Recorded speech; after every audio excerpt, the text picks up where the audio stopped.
George Blake était, en apparence, l'incarnation même du gentleman britannique par excellence, charismatique, intelligent et débordant de charme. Pour le Military Intelligence 6, il était le modèle même de l'officier du renseignement.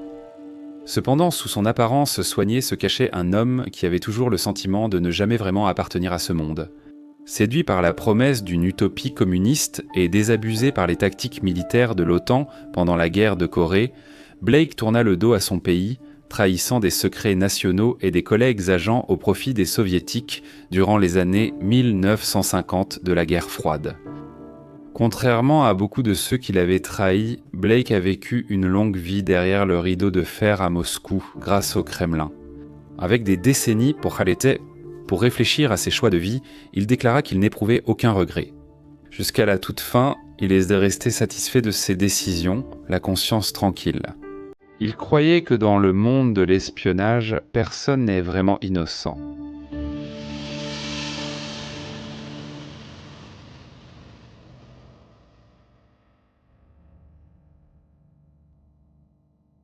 Né le 11 novembre 1922 à Rotterdam, George a vu le jour dans un creuset de cultures et d'idées, ce qui annonçait peut-être déjà la complexité de ses convictions et de ses idéaux. Son nom de famille était à l'origine Baha, son père égyptien, Hilbert étant d'origine juive. George a grandi en aimant les histoires de son père sur son service dans la Légion étrangère française et l'armée britannique pendant la Première Guerre mondiale. Hilbert y a été blessé par des éclats d'obus et des gaz, gardant des cicatrices en son visage et des poumons abîmés. Après la guerre, Hilbert a été affecté à Rotterdam, où il a rencontré Catherine, la mère de George. Elle était issue de la haute bourgeoisie néerlandaise et protestante remontrante. Hilbert a reçu un passeport britannique pour service à la couronne durant la Grande Guerre. George est donc né citoyen britannique. Fier de sa citoyenneté britannique, Hilbert a nommé son fils d'après le roi George V. George avait 2 sœurs cadettes, Adèle et Élisabeth. Pendant la majeure partie de leurs premières années, la famille suivait confortablement parmi les cercles bourgeois conservateurs aux Pays-Bas. Passionné par la famille royale néerlandaise, George est devenu calviniste et ambitionnait de devenir pasteur dans l'église réformée néerlandaise. La famille Baha a perdu sa fortune quand l'usine de gants d'Hilbert, comme beaucoup d'autres, a été frappée par le krach de Wall Street en 1929. George n'avait que 13 ans lorsque, en 1936, son père est décédé après avoir finalement succombé à ses blessures de guerre. George a été choqué d'apprendre ses origines juives à la mort de son père, un fait qu'Hilbert avait gardé secret. Cette perte, combinée aux difficultés économiques persistantes des années 1930, a conduit le jeune George à être relogé chez sa riche tante et son oncle dans leur manoir à Zamalek, l'un des quartiers les plus huppés du Caire. Dans ce nouvel environnement cosmopolite, le jeune George a poursuivi ses études dans une école anglaise puis dans une école française au Caire, ce qui lui a permis de devenir parfaitement bilingue dans les 2 langues. C'est également au Caire, alors qu'il vivait avec sa famille élargie francophile, que George, confronté à une crise de son identité nationale, a commencé à forger les prémices de sa vision idéologique du monde. Il s'est rapproché de l'un de ses cousins, Henri Curiel, un homme extraverti, séducteur et fervent marxiste. En tant qu'activiste politique de gauche, Curiel a ensuite dirigé le mouvement communiste démocratique pour la libération nationale en Égypte. Henri a été arrêté et emprisonné à plusieurs reprises en raison de ses activités politiques, et il finira par être assassiné par des extrémistes de droite à Paris. Leurs interactions ont eu un impact profond, George admettant en 1991 que l'influence de Curiel a joué un rôle déterminant dans la formation de ses convictions politiques et idéologiques. Malgré cela, George est retourné en Hollande, toujours influencé par la forte foi protestante de sa mère et son ambition d'entrer dans l'Église. Lorsque la Seconde Guerre mondiale a éclaté, George était de retour aux Pays-Bas pour une visite estivale. Il a enduré le blitzkrieg de l'Allemagne nazie en mai 1940 et la destruction totale de Rotterdam. Il a réussi à fuir la vieille ville détruite pour se rendre à La Haye, où sa mère et ses sœurs vivaient. À son arrivée, il a trouvé une maison vide, découvrant que sa famille avait déjà fui en Angleterre, suivant l'exemple de la famille royale néerlandaise. Bien qu'il soit lui-même citoyen britannique, George a refusé de quitter le pays qu'il considérait comme chez lui. Alors que l'armée allemande envahissait l'Europe de l'Ouest, George a rejoint la résistance néerlandaise comme coursier. Il était motivé par une multitude de facteurs pour rejoindre la lutte contre les nazis. Cela incluait notamment son héritage juif et la destruction brutale ainsi que l'occupation de sa patrie néerlandaise. En 1940, le jeune George Blake, âgé de 17 ans, fut interné par les nazis avec de nombreux autres citoyens britanniques et français vivant aux Pays-Bas. Il eut la chance d'être libéré après seulement un mois, les Allemands croyant que leur guerre serait bientôt gagnée.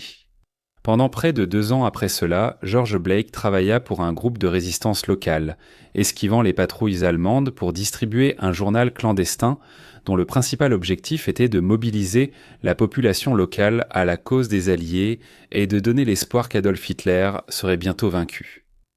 Après avoir eu 18 ans, George sentit qu'il pouvait apporter plus à l'effort de guerre que de distribuer des journaux. À cette époque, il vivait avec une famille à Zondert, dans le sud des Pays-Bas. Avec les 2 filles de la famille, il prévoyait de s'évader et de retrouver sa famille en Angleterre.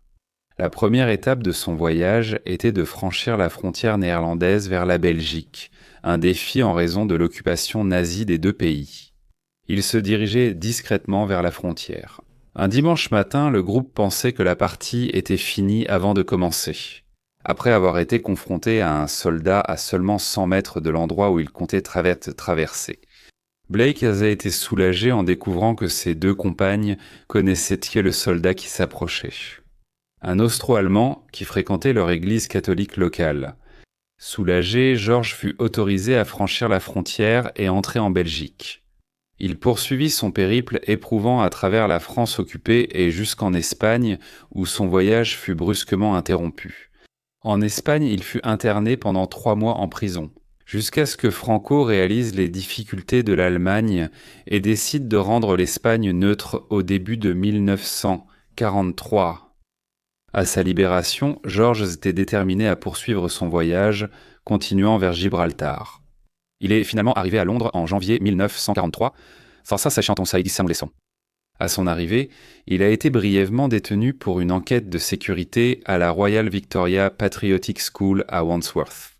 Après avoir passé les contrôles nécessaires, George a enfin retrouvé sa mère et ses sœurs. Dans le but de repartir à zéro, ils ont anglicisé leur nom de famille en le changeant de Baha en Blake, déterminés à poursuivre la lutte contre les nazis. Blake a rejoint la Royal Navy.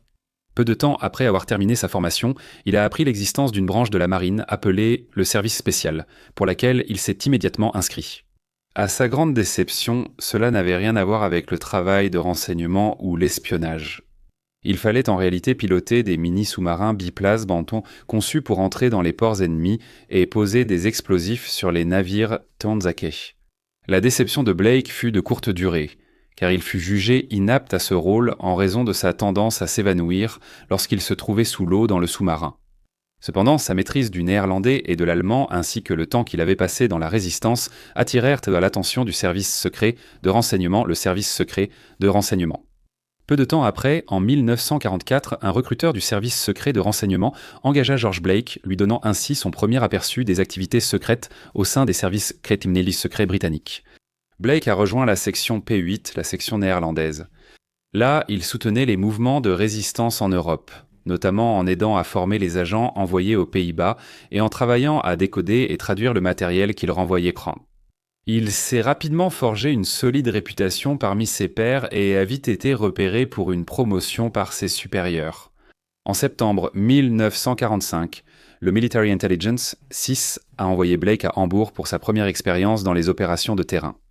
À la suite de la guerre, Blake s'est retrouvé à travailler pour l'unité du renseignement naval. Il interrogeait surtout d'anciens commandants de sous-marins allemands pour enquêter sur des soupçons de création d'un mouvement de résistance nazie clandestin par des habitants locaux. Blake devait aussi espionner les forces soviétiques. Et il s'est rapidement rendu compte que d'anciens officiers allemands, dont beaucoup étaient dans une situation financière désespérée, étaient prêts à utiliser leurs nombreux contacts en Allemagne de l'Est pour travailler à la mise en place d'un réseau local de renseignement. La mission fut un franc succès, et Blake joua un rôle déterminant dans la mise en place d'un réseau d'agents en plein cœur de l'Allemagne de l'Est.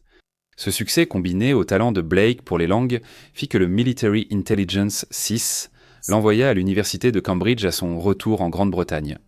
Face à la menace croissante du communisme venant de l'Union soviétique, George Blake reçut pour mission d'approfondir sa connaissance de la langue russe. Cambridge n'était pas seulement un centre académique, c'était aussi un terrain fertile pour le recrutement d'agents du Military Intelligence 6 et, comme l'histoire le révélera plus tard, d'agents doubles pour le KGB. C'est ici que George reçut des cours d'un professeur d'anglais dont la mère était russe. Elle n'était pas communiste, mais aimait profondément la culture russe et l'Église orthodoxe. Sous sa tutelle, George se sentit de plus en plus attiré par la culture, l'art et l'histoire russe. Cette fascination grandissante n'était pas qu'une simple curiosité académique. C'était le premier signe d'un changement dans la boussole idéologique de George. Bien qu'il ne fût pas encore communiste, les graines étaient semées et sa prochaine affectation allait être le catalyseur d'un changement d'allégeance. Le 6 novembre 1948, George Blake fut envoyé à la légation britannique à Séoul, en Corée du Sud. Bien que son titre officiel fût celui de vice-consul, sa véritable mission était bien plus secrète. Blake devait recueillir des informations sur les activités communistes en Corée du Nord.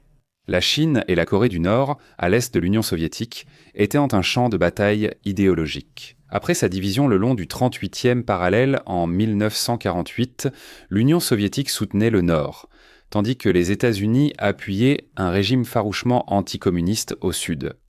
Bien qu'ils ne soient pas officiellement en guerre, les deux camps menaient une guérilla sanglante et des campagnes de renseignement et de propagande l'un contre l'autre. George Blake a été envoyé dans cet environnement périlleux, armé de peu plus que de son intelligence et de sa couverture diplomatique. Sa mission pour établir un réseau d'agents en Corée du Nord a été largement vaine. Et avec le temps, il est devenu de plus en plus désabusé par ce qu'il considérait comme l'administration marionnette de l'Amérique à Séoul, qu'il en est venu à voir comme fasciste. Le paysage géopolitique a ensuite changé de façon spectaculaire le 25 juin 1950, lorsque la guerre de Corée a éclaté. Dans un mouvement rapide et spectaculaire, l'armée populaire de Corée du Nord a envahi Séoul. Alors que les forces britanniques se sont ralliées à la défense du Sud sous la bannière du commandement des Nations Unies, Blake ainsi que ses collègues diplomates britanniques ont été faits prisonniers par les forces nord-coréennes. Alors que la dynamique de la guerre changeait, les prisonniers ont été déplacés plus au nord, traversant Pyongyang et atteignant finalement le fleuve Yalu. Durant cette période, Blake a assisté aux bombardements dévastateurs de la Corée du Nord. La destruction infligée par les bombardements intensifs de l'États-Unis Air Force était d'une ampleur dépassant tout ce que Blake aurait jamais pu imaginer. Pendant son emprisonnement, Blake s'est plongé dans les écrits de Karl Marx et Vladimir Lénine, des livres envoyés au camp de prisonniers nord-coréens par un bureau voisin de la Stasi allemande. La transformation idéologique de Blake atteignait son apogée. Il était convaincu que le triomphe du communisme annoncerait une ère plus pacifique pour l'humanité, en contraste avec les convictions matérialistes et impérialistes des États-Unis. Il a finalement adopté le communisme et, ce faisant, a vu son allégeance à l'Occident vaciller. Blake a passé 3 ans en prison en Corée du Nord. Transi de froid et à peine nourri pour éviter la famine, il aurait été bombardé de propagande communiste du lever au coucher du soleil. La mesure dans laquelle Blake a été conditionné pendant cette période reste une question ouverte en psychologie, quelle que soit la réponse à cette question. À l'automne 1951, alors qu'il était encore prisonnier de guerre, Blake a pris une décision décisive. Il a donné à ses ravisseurs une note en russe destinée à l'ambassade soviétique. Il a indiqué qu'il avait des informations importantes à partager. Bien que Blake n'ait jamais révélé tous les détails de son recrutement au KGB, ce que l'on sait, c'est que il a commencé à voir un jeune officier du KGB, Nikolai Lyoenko, envoyé au camp pour recruter d'éventuels espions occidentaux parmi les prisonniers. Pour tester sa bonne foi, on a demandé à Blake d'écrire tout ce qu'il savait sur la structure de son employeur, le service secret de renseignement. Il le fit sans hésitation. et lorsque ces informations furent comparées à celles que l'agent double britannique Kim Philby avait déjà fournies, elles correspondaient parfaitement. Avec cela, le recrutement de George Blake en tant qu'agent double pour le KGB était achevé.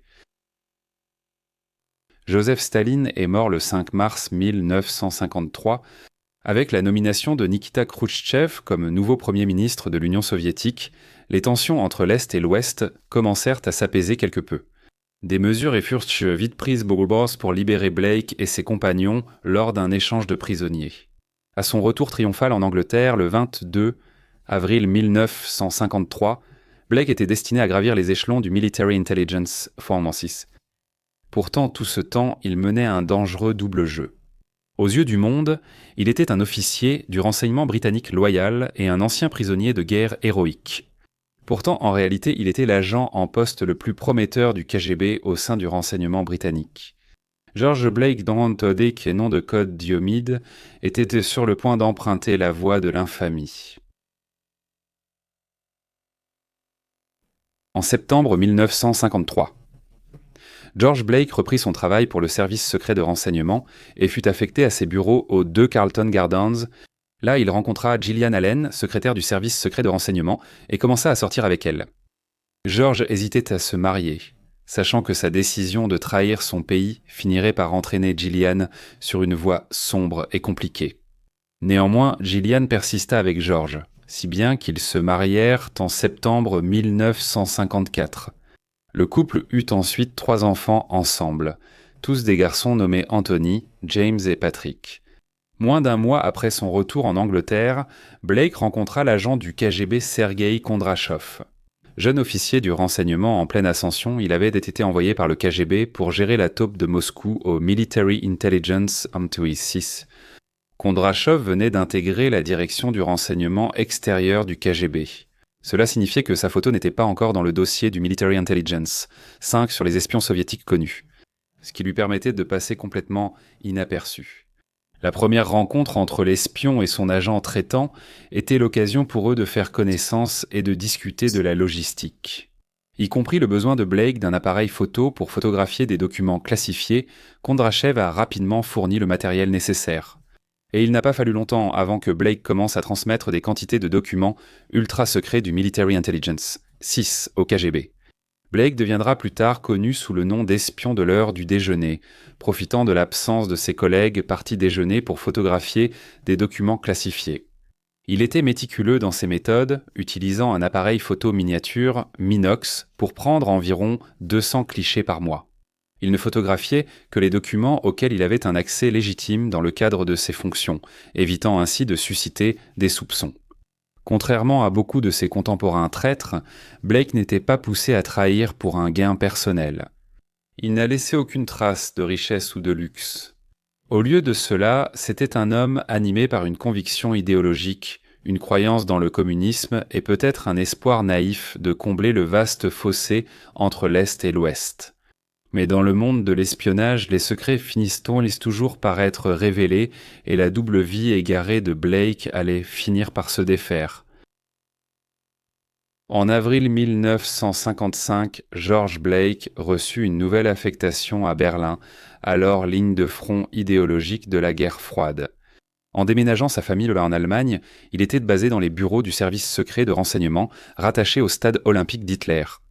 Ironiquement, sa principale mission était d'identifier et de recruter des agents doubles soviétiques. Au moment où Blake était arrivé à Berlin, il avait déjà commis sa trahison la plus significative. L'opération Gold était un programme de surveillance conjoint entre les Britanniques et les Américains. Cette initiative top secrète a vu les Alliés construire ce qui allait devenir connu sous le nom de tunnel de Berlin pour intercepter les lignes de communication soviétiques en Allemagne de l'Est. Cette entreprise conjointe entre la CIA et le Military Intelligence visait à intercepter le passage des Soviétiques de la radio aux communications téléphoniques filaires. Les Soviétiques avaient déplacé leurs communications les plus sécurisées sous terre à Berlin. Et les Alliés cherchaient à intercepter ces lignes afin d'obtenir rapidement des informations sur les intentions soviétiques en Europe. La construction du tunnel représentait un défi d'ingénierie majeur, notamment en raison de sa longueur, 450 mètres, soit un peu plus que la hauteur de l'Empire State Building. L'opération était ambitieuse et coûteuse, avec une facture finale dépassant les 65 millions de dollars américains. La façon dont George Blake a compromis l'opération était en fait assez simple. Il se trouvait être le secrétaire lors des réunions tenues aux 2 Carlton Gardens à Londres, lorsque l'opération a été initialement planifiée, quelques mois auparavant. Il a réalisé une copie du procès-verbal et un croquis du tunnel, qu'il a aussitôt remis à Kondrachev. La grande opération d'espionnage de l'Ouest a donc été compromise dès le tout début. Le KGB, cependant, faisait face à un dilemme. Mettre fin à l'opération Gold trop tôt aurait risqué de compromettre l'un de leurs agents doubles les plus précieux. Seuls quelques dirigeants triés sur le volet du KGB connaissaient l'opération et décidèrent, pour l'instant, de ne rien faire. De toute évidence, la valeur de George Blake en tant qu'agent infiltré comptait plus pour le KGB que les dommages qu'ils anticipaient en eux subir à cause de l'espionnage occidental. Le KGB attendit son heure jusqu'en avril 1956 lorsque le tunnel fut découvert lors d'un événement mis en scène pour la presse. La pluie avait emporté une partie de la route, révélant les câbles secrets qui se trouvaient en dessous. C'était l'occasion idéale pour les soviétiques de révéler l'existence de l'opération Or. La révélation au monde de l'espionnage occidental s'est avérée d'une immense valeur de propagande pour les soviétiques, qui a qualifié les actes des États-Unis et des Britanniques de violation des normes du droit international et d'actes de banditisme. Bien que le tunnel de Berlin ait été fermé après seulement 11 mois, les centres de traitement à Londres et à Washington ont continué à transcrire les centaines de milliers de communications interceptées jusqu'en septembre 1958. Malgré la débâcle de Berlin, Blake a su éviter les soupçons après la découverte fortuite des Soviétiques. Pendant les 4 années suivantes, Blake a continué à divulguer systématiquement chaque secret important qui lui parvenait. Son succès en tant qu'agent double à Berlin fut si important que des dossiers du KGB, plus tard exfiltrés de Russie, ont rapporté que Blake avait effectivement neutralisé le renseignement occidental en Allemagne de l'Est.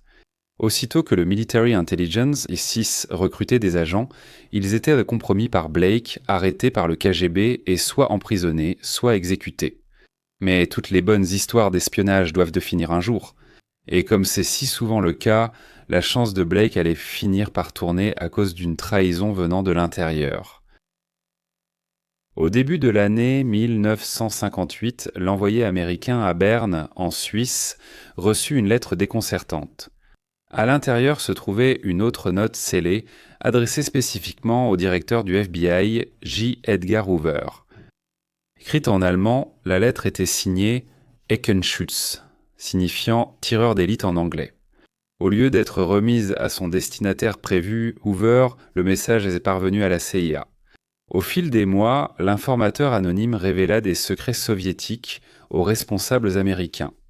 La théorie dominante était que l'informateur secret était un haut responsable de la communauté du renseignement polonaise, ayant potentiellement des liens avec le KGB.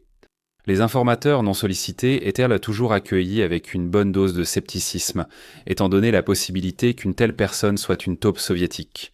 Cependant, il est en fait devenu évident que les renseignements de Sniper étaient authentiques. L'agent Sniper fut plus tard identifié comme Mikhail Golinevski, chef adjoint du contre-espionnage militaire polonais lors de son premier contact avec les États-Unis. Parmi ces révélations stupéfiantes figurait la possibilité très réelle qu'il y ait une taupe opérant au sein du Military Intelligence. L'agent Sniper avait fourni à la CIA une liste de 7 espions soviétiques opérant aux États-Unis, en Grande-Bretagne et en Israël, ainsi qu'une liste de 26 responsables polonais ciblés pour un possible recrutement en tant qu'agent. La CIA en a déduit que ces listes avaient dû être obtenues par le KGB grâce à une taupe au sein des services secrets britanniques. Le Military Intelligence 6 a écarté cette possibilité d'emblée. Il pensait que le KGB avait mis la main sur les documents après le cambriolage d'un coffre-fort dans l'un de ses bureaux à Bruxelles, quelques mois auparavant. Malgré ce démenti, le Military Intelligence 6 a lancé une enquête sur les 10 hommes qui avaient accès aux documents, parmi lesquels George Blake. Aucune preuve d'espionnage ou de manœuvre sournoise n'a été découverte, et les 10 hommes ont rapidement été innocentés. Aussi réticents qu'ils étaient à l'admettre, le Military Intelligence 6 savait qu'ils avaient très probablement une taupe, mais ils n'avaient aucune idée de qui il s'agissait. Au moment où Blake quitta son poste à Berlin et retourna à Londres en mai 1959, il était très probablement sous suspicion. Il continua malgré tout à fournir des renseignements clés à son agent du KGB l'année suivante. En septembre 1960, le Military Intelligence, SIS, retira discrètement Blake du service actif et l'envoya au centre du Moyen-Orient à Beyrouth sous prétexte d'apprendre l'arabe, et où il n'aurait pas accès à des documents classifiés. Bien qu'agent sniper n'ait jamais explicitement nommé la taupe au sein du Military Intelligence, les indices ont finalement mené les enquêteurs jusqu'à la porte de George Blake. Kolinowski a fait défection vers l'Amérique avec sa maîtresse en janvier 1961. Son témoignage ainsi que les informations contenues dans les lettres qu'il avait déjà envoyées ont été l'élément clé qui a convaincu les Britanniques que George Blake était un agent double. Si les services de renseignement britanniques avaient creusé un peu plus lors de leur enquête initiale, ils auraient peut-être pu stopper la fuite d'informations vers les soviétiques bien plus tôt et sauver la vie de certains de leurs agents compromis.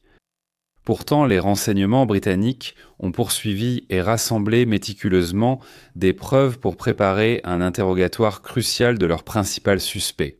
Les preuves contre lui étaient purement circonstancielles et les enquêteurs devaient donc tout faire pour obtenir des aveux.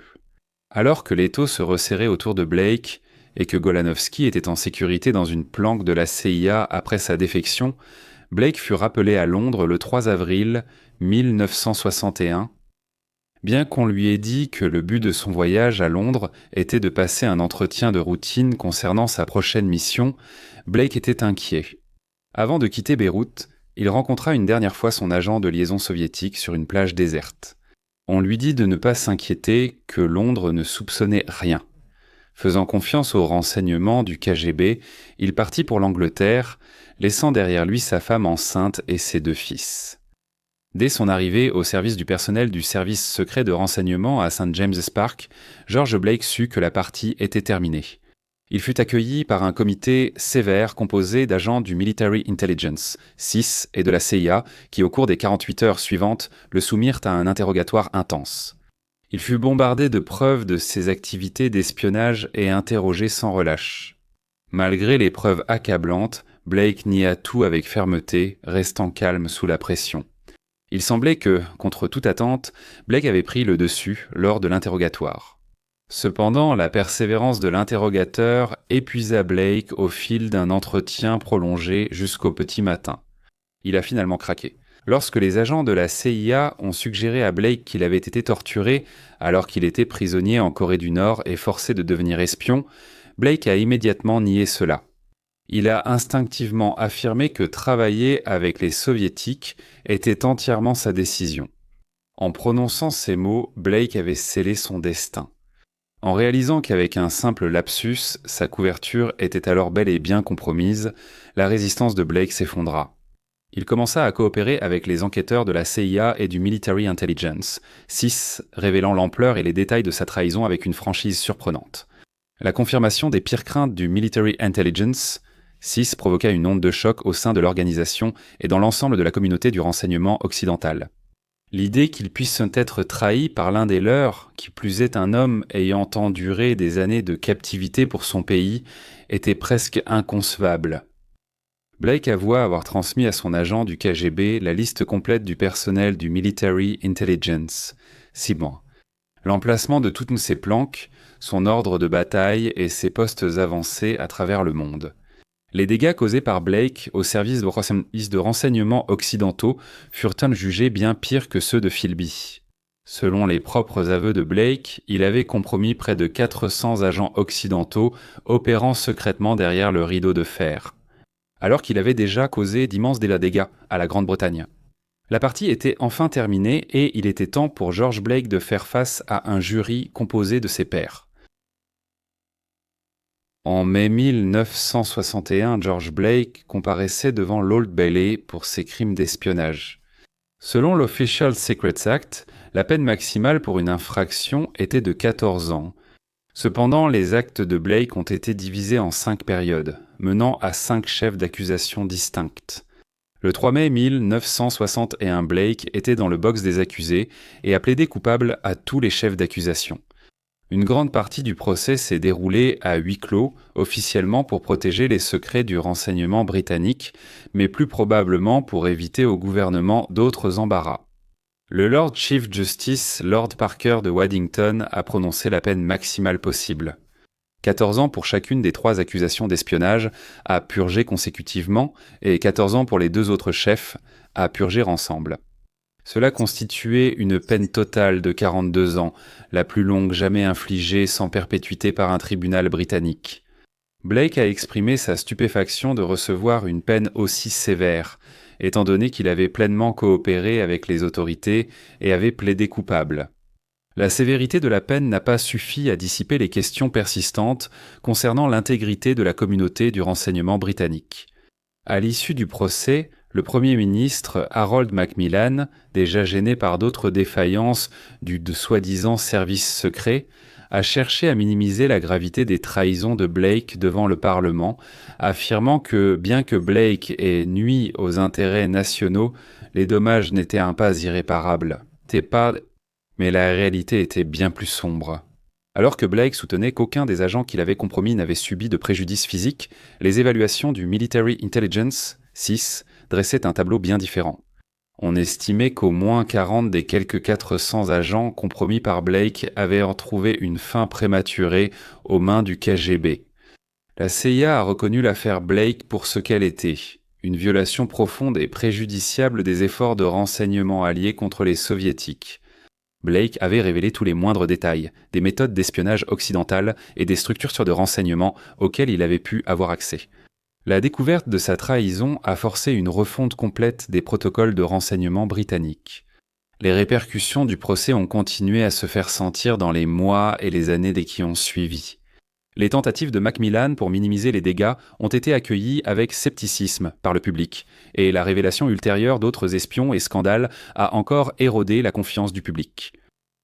Enfermé dans la prison de Wormwood Scrubs, Blake aurait pu sombrer dans l'oubli, n'étant qu'un traître de plus ayant eu ce qu'il méritait. Après avoir appris la trahison de son mari, Gillian a poursuivi leur mariage et lui rendait visite en prison. Cependant, lors d'une visite en 1966, Gillian a annoncé à George qu'elle avait rencontré un autre homme et qu'elle voulait demander le divorce. N'ayant plus aucun espoir, George Blake n'avait plus rien à perdre, mais il n'avait pas encore fini de faire la une des journaux. Wormwood Scrubs, une prison de l'époque victorienne avec ses imposants murs de briques et ses miradors, avait été conçue pour être inattaquable. Mais pour George Blake, elle devint le théâtre de l'une des évasions les plus célèbres de l'histoire britannique.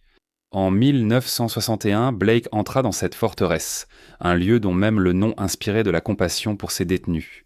À l'intérieur, Blake n'était pas isolé. Il s'est lié d'amitié, notamment avec Sean Burke, une figure irlandaise anti-establishment, ainsi qu'avec 2 autres détenus, Pat Pottle et Michael Randall. Sean Burke purgeait une peine de 7 ans pour avoir envoyé une bombe dans une boîte à biscuits à un policier. Malgré l'explosion de la bombe, le policier a survécu. Pottle et Randall étaient donc des militants antinucléaires, purgeant de courtes peines pour des infractions non violentes commises dans le cadre de leur activisme politique. Les hommes discutèrent rapidement et élaborèrent bientôt un plan pour faire évader Blake après la libération des autres. À la fin de 1965, les 3 complices de Blake étaient tous sortis de prison. Pour préparer l'évasion, Burke fit entrer une radio bidirectionnelle pour communiquer avec Blake et coordonner la fuite. Pottle et Randall ont aidé à organiser le plan en collectant des fonds pour acheter un véhicule de fuite et ont loué un appartement à Londres pour servir de planque après l'évasion. Après de longues préparations, l'évasion fut prévue pour le soir du 22 octobre 1966. Après avoir purgé 5 ans de sa peine de 42 ans, George Blake allait tenter de s'évader pour retrouver sa liberté. Le plan était en réalité assez simple. Blake s'éclipserait pendant que les autres détenus et les gardiens seraient absorbés par la projection d'un film, puis il escaladerait le mur de la prison. Avec l'aide de Burke qui devait lancer une échelle de corde par-dessus, il pleuvait abondamment la nuit en question. Blake, se protégeant avec des couvertures drapées sur la rampe d'un escalier, réussit à se faufiler par un petit espace entre les barreaux de fer d'une fenêtre brisée. Il traversa ensuite prudemment les tuiles glissantes du toit et se dirigea vers le bord.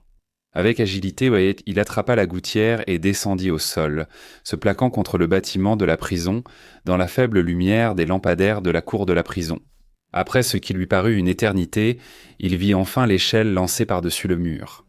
Elle paraissait incroyablement fine et fragile, mais au moment où je l'ai vue, j'ai su que plus rien ne pourrait m'arrêter. Blake se souvient plus tard que Blake avait réussi à escalader le mur, mais s'était fracturé le poignet et avait perdu connaissance un instant après avoir sauté de l'échelle.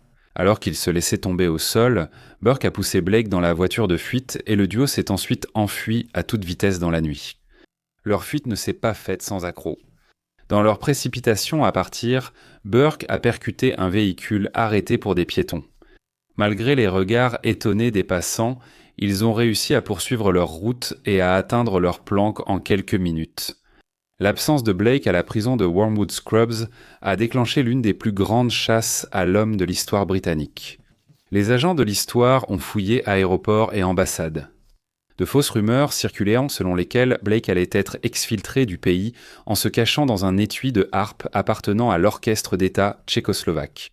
Alors que l'image de Blake était diffusée à l'échelle nationale, lui et Burke, depuis leur cachette secrète, portèrent un toast à leur liberté, savourant le chaos qu'ils avaient vraiment provoqué.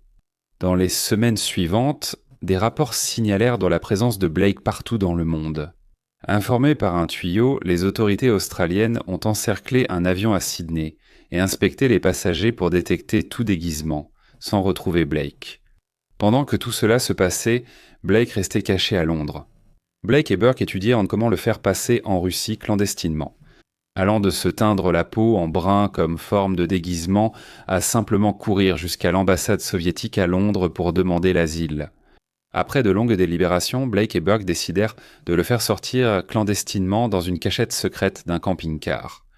Dans la nuit du 17 décembre 1966 et avec George, Blake s'est caché dans le compartiment secret. Michael Randall, sa femme Anne et leurs enfants partirent en ayant pour objectif de traverser les frontières sous prétexte de voyager pour des vacances en Europe continentale. En route vers Douvres pour prendre le ferry traversant la Manche, Michael et Anne furent alarmés par des bruits de coups provenant de la cachette de Blake. Il avait une bouillotte avec lui, mais dans l'espace confiné, l'odeur âcre du caoutchouc chaud le faisait vomir de nausée. Après avoir jeté la bouillotte, ils arrivèrent tout juste à temps pour prendre le ferry avant son départ de minuit. Le véhicule fut autorisé à monter à bord sans inspection. Après avoir traversé, Randall et sa femme ont roulé sans arrêt à travers la Belgique jusqu'en Allemagne de l'Ouest, ne s'arrêtant qu'à un poste frontière vers l'Allemagne de l'Est. Près de Berlin, Blake fut laissé dans une zone boisée près d'un poste de contrôle est-allemand.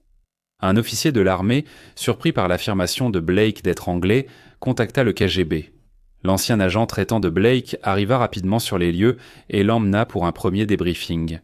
Le pari de George Blake pour sa liberté a payé. Il avait réussi à échapper aux dizaines de policiers britanniques qui le recherchaient et se retrouva bientôt à bord d'un avion à destination de Moscou. N'ayant purgé que 5 ans de sa peine, Blake était de nouveau un homme libre. Le gouvernement britannique s'est retrouvé humilié. Cette évasion venait ajouter l'insulte à une blessure déjà grave. Non seulement l'un des traîtres les plus notoires s'était évadé d'une prison de haute sécurité, mais il avait aussi réussi à fuir jusqu'au cœur même de l'Union soviétique. L'arrivée de George Blake en Union soviétique fut anticlimatique. Il ne reçut aucun accueil de héros. En fait, il fallut 3 ans avant que sa défection ne soit rendue publique. Blake a vite compris que la vie derrière le rideau de fer qu'on lui avait promise était un mensonge. Il aurait confié à un ami qu'après 1 semaine à Moscou, il savait que le communisme était la plus grande déception de sa vie. Bien qu'il ait profité de luxes matériels inaccessibles à la plupart des habitants de l'Union soviétique, comme un appartement au centre de Moscou, un véhicule tape à l'œil et une datcha hors de la ville. Il trouva que son environnement n'était pas très différent de celui de la prison en Angleterre. C'était un peu délabré, un peu vieux, un peu décrépit, et la peinture s'était écaillée, disait-il. Comme tous les défecteurs britanniques, il n'a jamais été totalement digne de confiance pour le KGB, et sa carrière dans le renseignement était quasiment finie.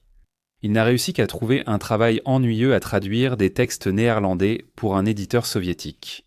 Son cercle social comprenait d'autres espions, dont Kim Philby, Gordon Lonsdale et sa mère, qui partageaient son temps entre la Grande-Bretagne, les Pays-Bas et Moscou.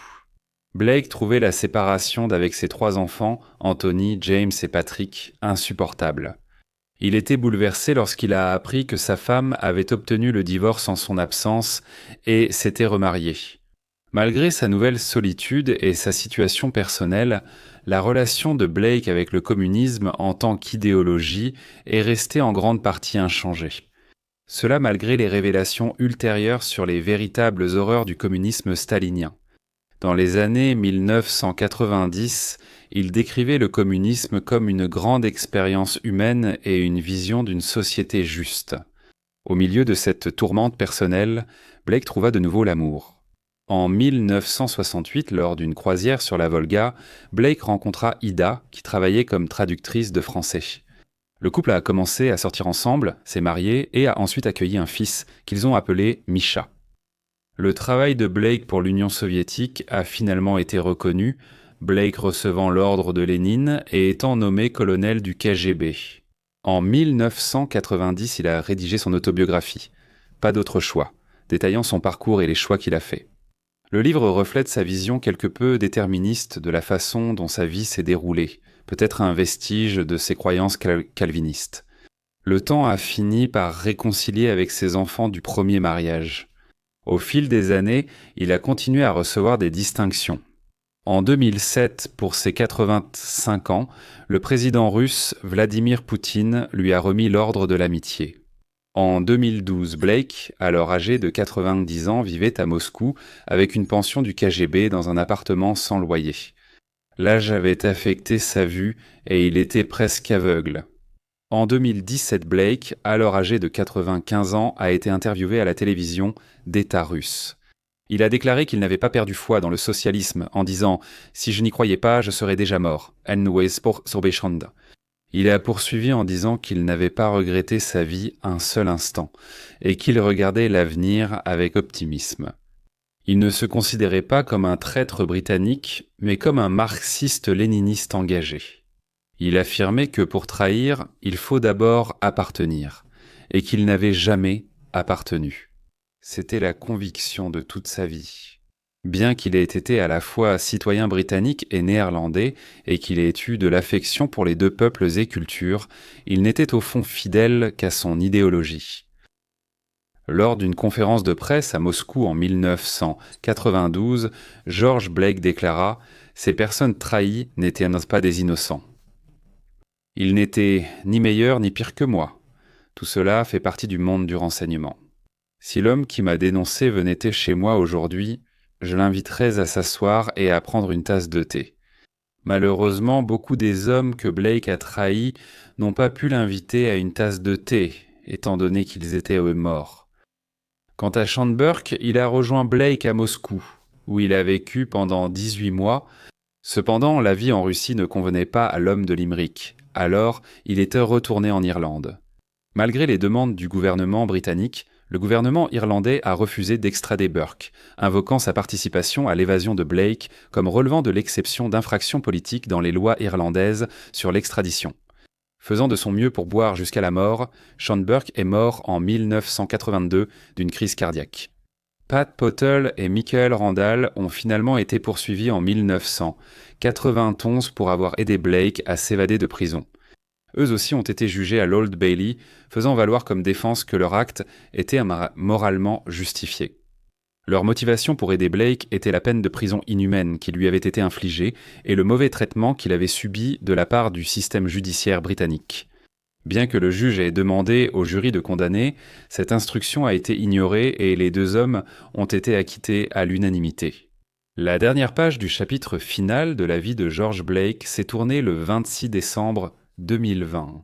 À l'âge de 98 ans, l'ancien agent du Military Intelligence, CIS et espion soviétique, est décédé à Moscou. Le service russe de renseignement extérieur a salué George Blake comme un professionnel brillant, doté d'un courage et d'une détermination hors du commun. Vladimir Poutine a présenté ses condoléances, affirmant que Blake avait contribué à la parité stratégique durant la guerre froide et au maintien de la paix mondiale. En Occident, la réaction du gouvernement britannique est restée discrète. La mort de Blake a ravivé le débat sur son héritage. Pour certains, il était un traître qui avait causé un tort incommensurable à son pays et au monde libre.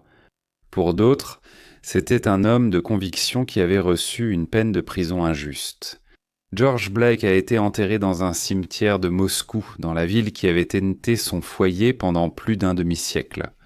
Son cercueil a été recouvert d'un drapeau russe. La cérémonie comprenait tous les honneurs militaires. Alors que le vent froid de l'hiver balayait le cimetière, on avait le sentiment qu'une ère d'espionnage de la guerre froide touchait à sa fin. Nous ne pouvons que spéculer sur le fait que George Blake ait finalement et réellement ressenti un sentiment d'appartenance, passant le reste de sa vie en exil à Moscou. Si c'était le cas, on se demande s'il s'est jamais arrêté pour réfléchir à savoir si cela en valait le prix.